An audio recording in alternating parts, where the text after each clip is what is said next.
now. So I'm delighted to honoured to welcome two eminent contributors to this panel discussion.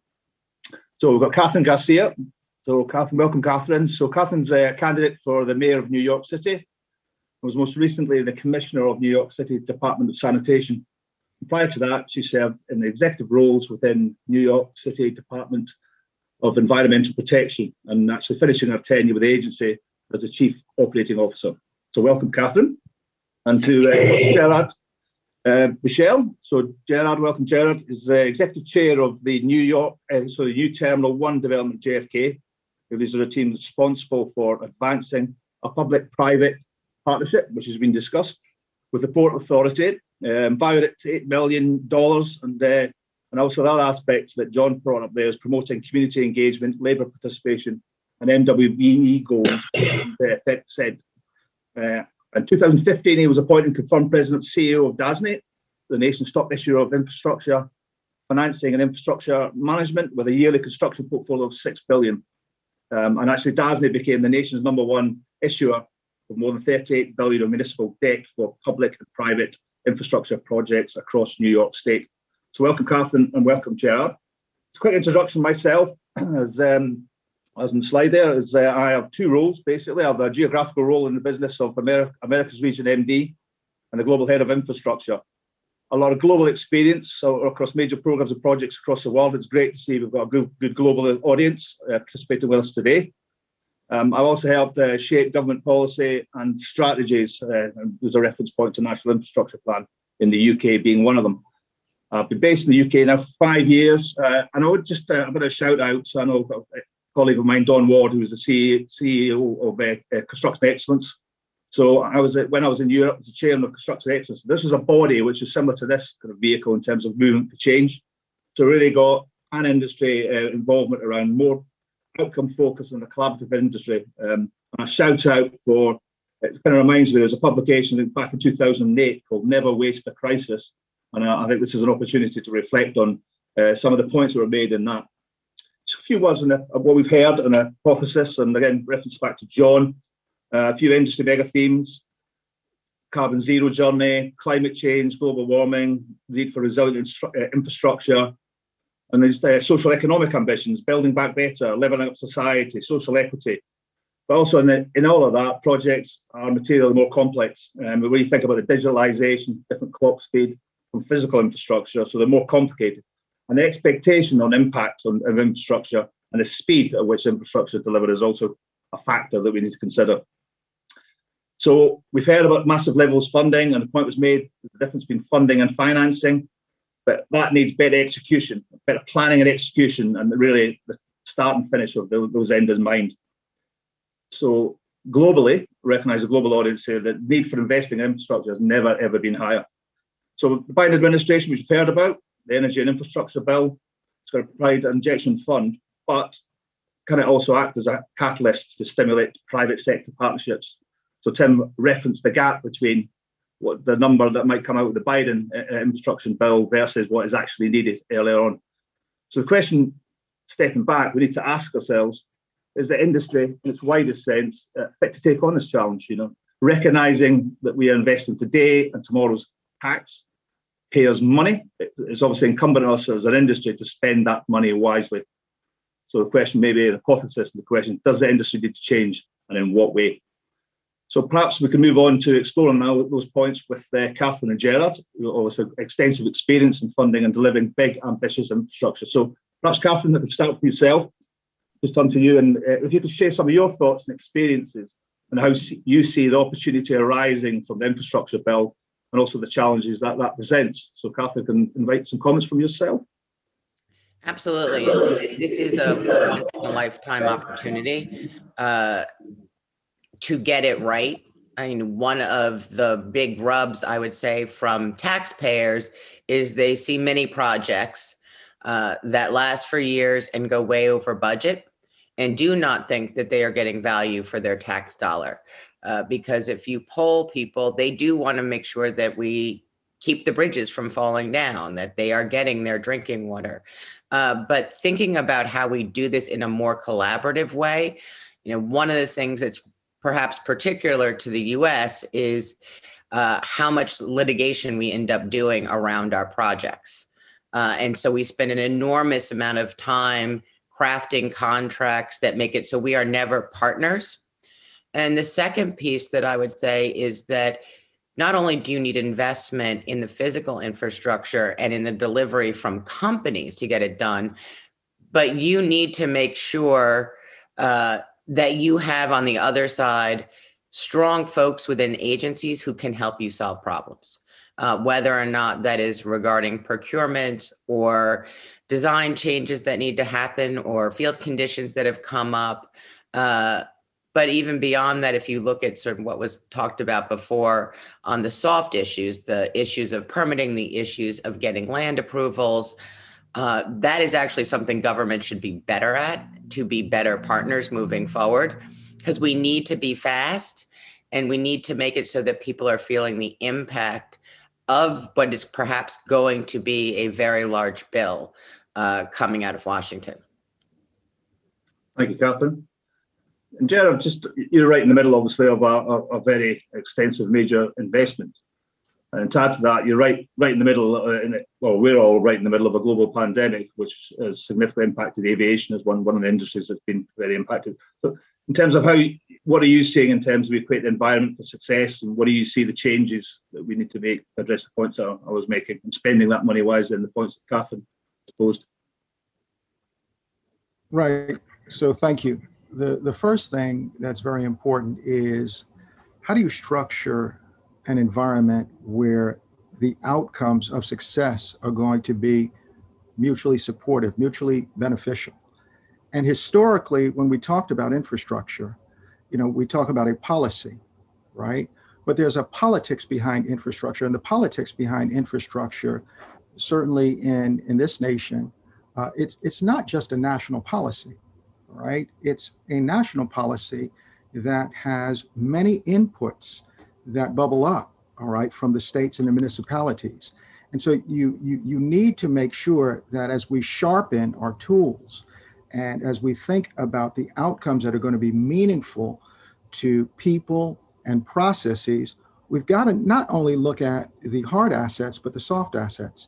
And so really focusing on what are the structure of incentives to ensure that not only are we delivering important infrastructure, or as John said, essential infrastructure, right? That's very important. The other aspect is, what's the scale of this infrastructure in terms of communities as well as customers, right? So is this a public benefit? Does this have private use?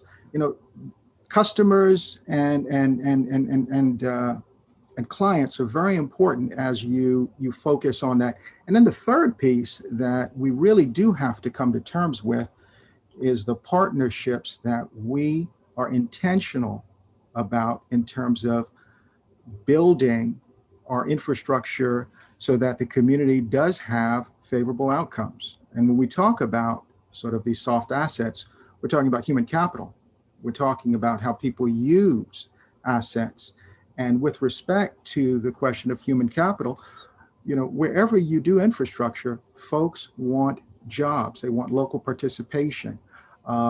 There is a focus on the procurement practices and policies, MWBE participation, the whole question of, unequal outcomes, all right, and disparities that have been very visible, all right, in the space of infrastructure, very visible in this world that we operate in.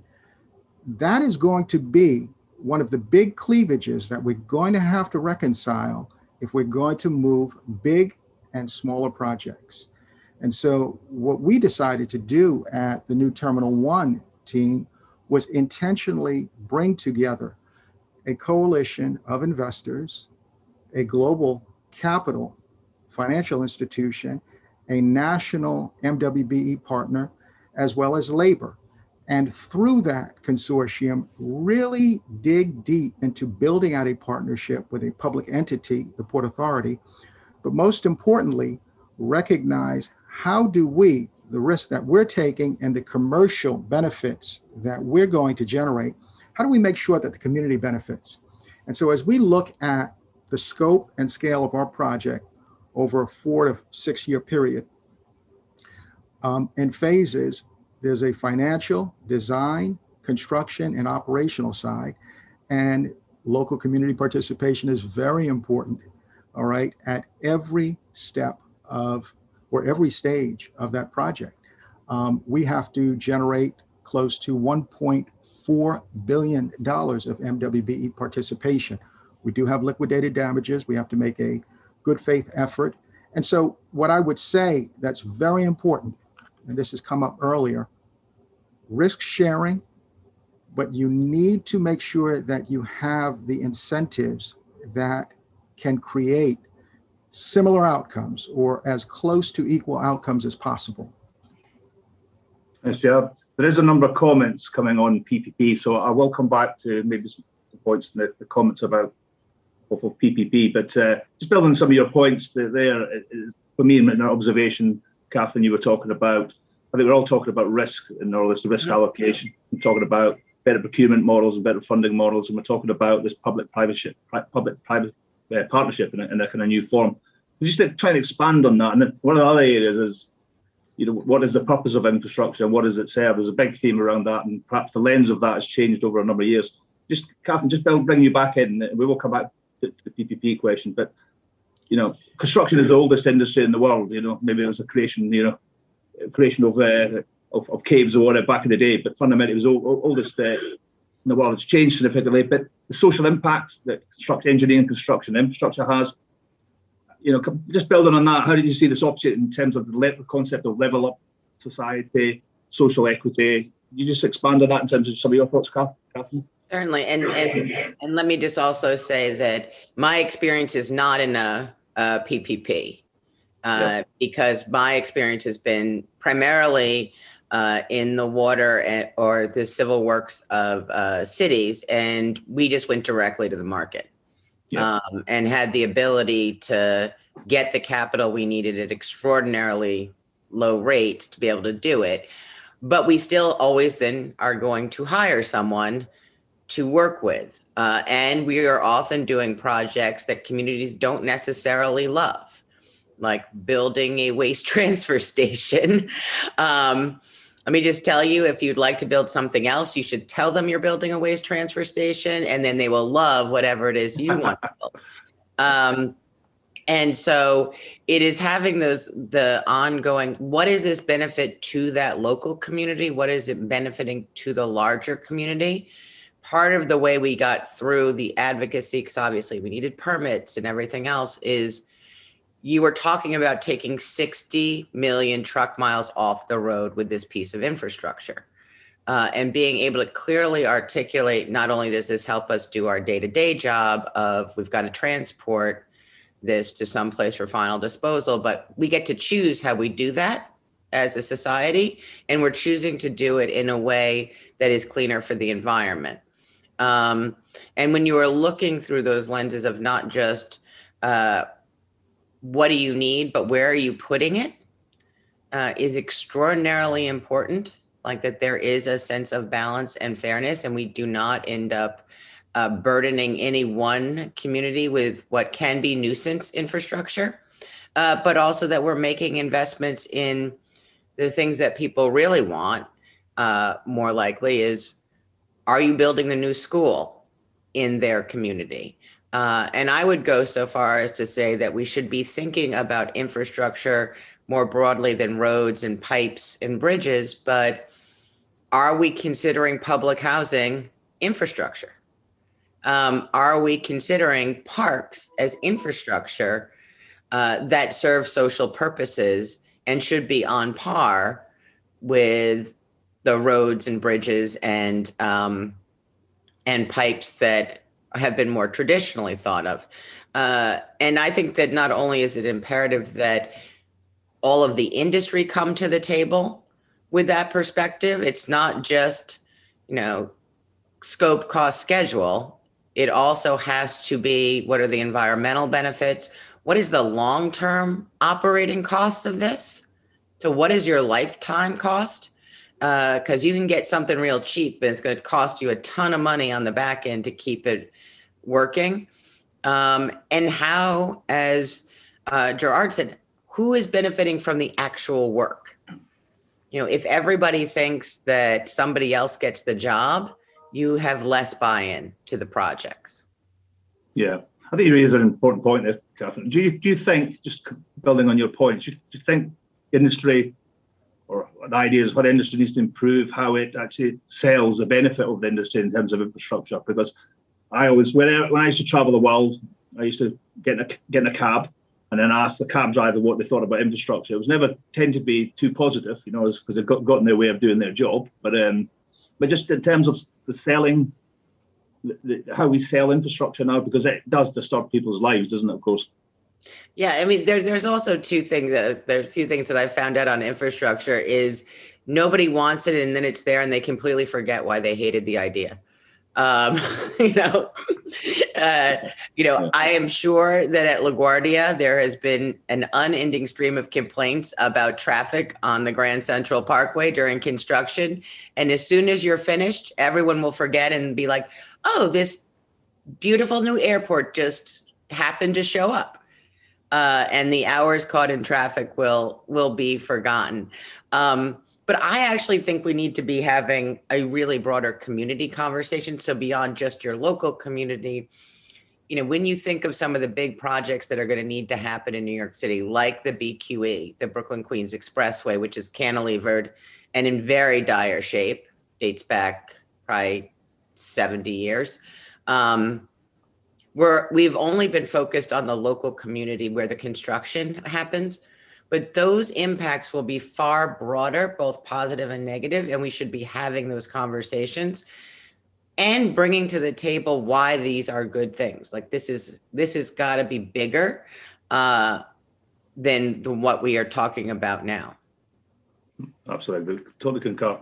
So and I think also, sorry, Jared, go on. Let me say, I would say to one of the things that Catherine said, you know, what is infrastructure? How are we thinking about infrastructure? Who cares what we think? I mean, people tell us, okay, what's meaningful and what's important. So, you know, infrastructure is going to be more than, you know, bridges, roads, tunnels, transportation.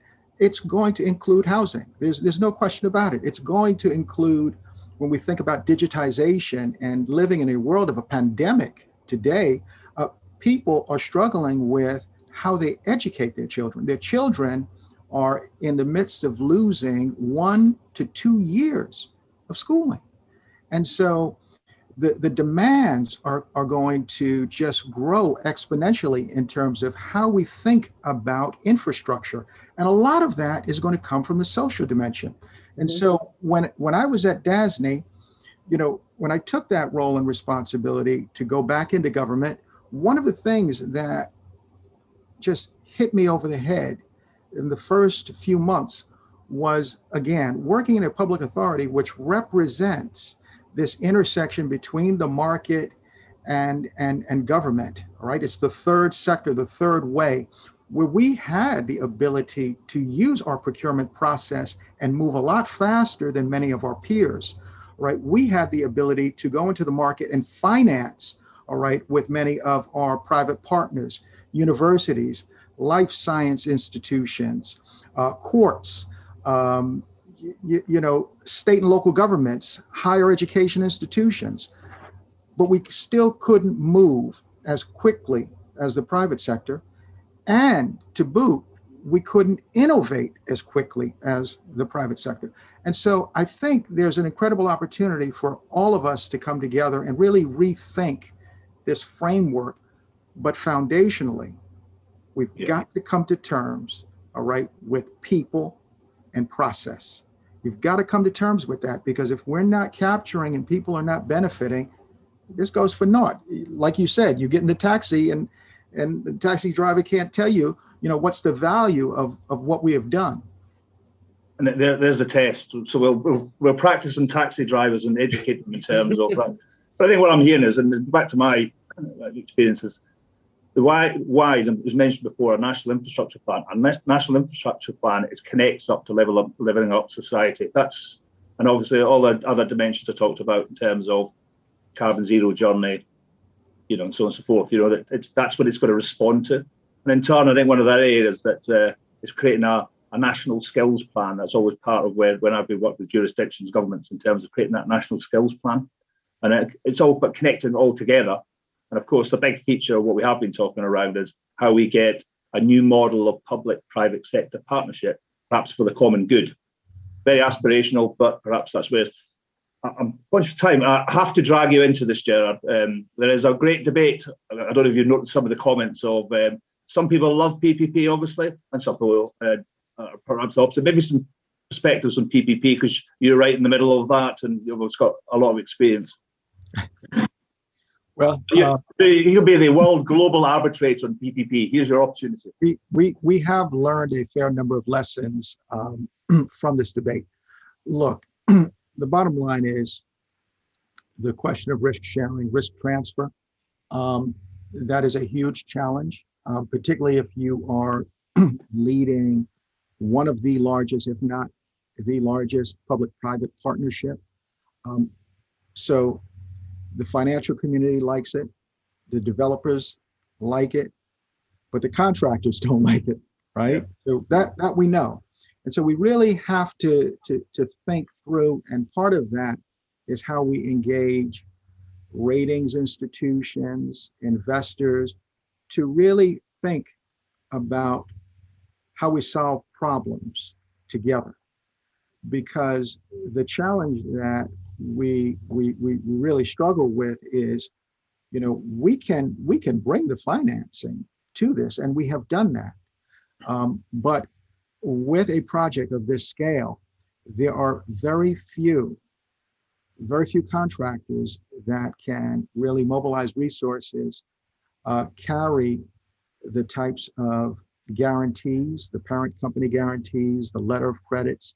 In other words, the security packages necessary to advance the project. Now, we're in the midst of a procurement. We do have a competitive procurement. We feel very good about that. We're looking at ways to introduce alternative delivery methods beyond just really guaranteed maximum price. Maybe look at something like a progressive. We thought about, could we do multi-prime? But again, a lot of that is going to be predicated upon what we can sell to ratings institutions, how much additional contingency would we set aside?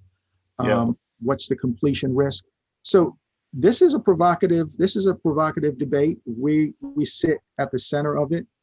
We do, however, feel that we on our side have to provide solutions. And so that's Carlyle, JLC, and Ullico. How do we unlock the opportunity to move this project forward? Because we were on pause due to the pandemic. So don't have all the answers. We learn as we continue to run, but I think we're alive and we feel very good about the opportunity set and the way in which we're approaching it. It's great to hear. Conscious of we've got a few minutes left. Catherine, just Can I ask a question? I've been following in the chat. When you are talking about Terminal 1, or when I did the Croton treatment plant, which ended up being, I think, close to $3 billion, and doing the UV facility at the same time,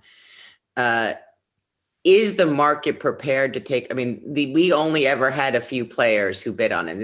They weren't PPP projects; they were straight construction projects. But when we wanted to go big, there just was not that much competition at that scale of people who could come in and manage projects at that scale. I just feel like that is another piece to be thinking about, is if we're going to do really big things, do we have the really big contractors who want to come and bid in the US to do that, or US companies? And I don't know, I haven't been in the market in a while for something of that scale.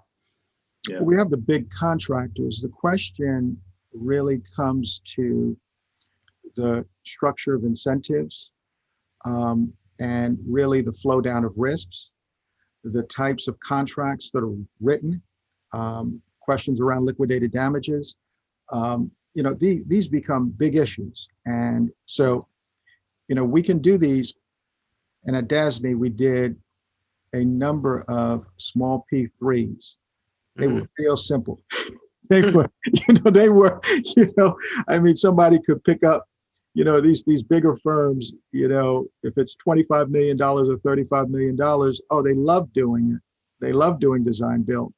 But I think the level of risk that shifts to each side of sort of the stage becomes huge. Mhm. We don't want to take all that risk. They don't want to take the risk. The public entity doesn't want to keep all of that risk.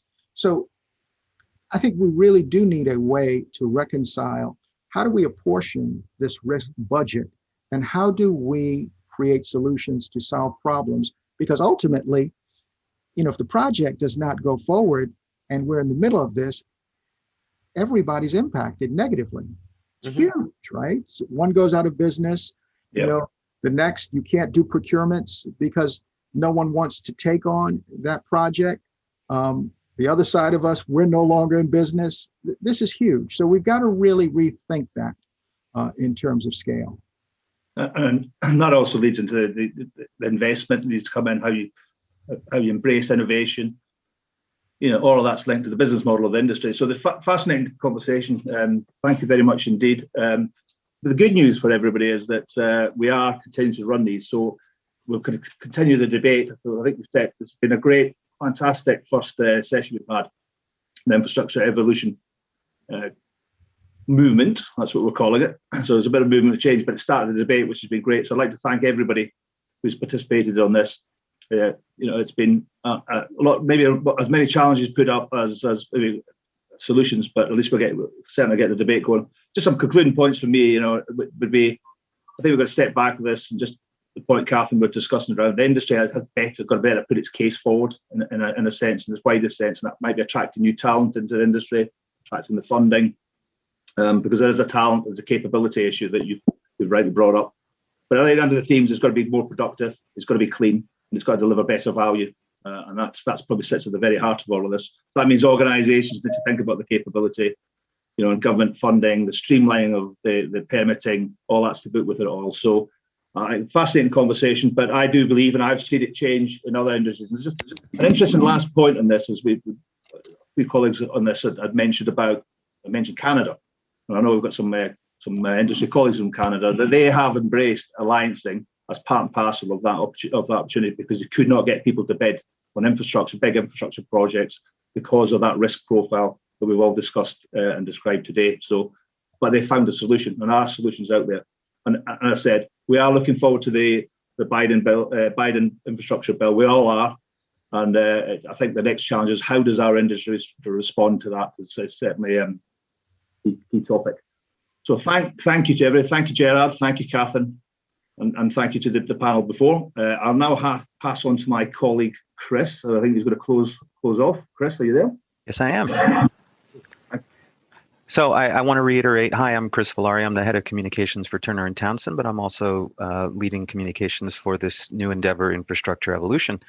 And I do definitely want to thank all of our colleagues and our guest speakers who shared their time and their experience and their perspectives with us. But I do want to let you know that this is just the tip of the iceberg. As Mary mentioned, our hope is to inspire a movement for change and to create a platform for open discussion where we can talk about some of the best parts of the industry and some of the toughest parts of the industry. In the future, we're going to continue to bring leaders from the finance, construction, technology, and political worlds to continue to explore some of the themes that we went through here today. And so while we're going to bring this event to a close, we're really just moving the conversation to our digital platforms. And I've been watching the chat window, so I know that there are a lot of strong opinions about everything that we discussed here today. And so ultimately, we want this to become a place for exchange of new ideas and bold thinking. And we very much want you to be at the center of it, not at the peripheral, but actively at the center of it. And so I personally want to invite you to reach out to me and let's talk about publishing some new content, whether it's thought leadership pieces or video and audio interviews, or even just ideas for future events, or even if you just want to say hello to me. And I want to stay connected with you and keep this conversation going. Now, in the near term, some of the things that we discussed here today, we're going to formalize them and put them into a white paper that dives into some of the detail. So we'll be posting that on the Infrastructure Evolution website, and I'll also be emailing all of you directly to send you a link where you can find that white paper. So until then, thank you for sharing today with us and with each other. And until the next time, be safe.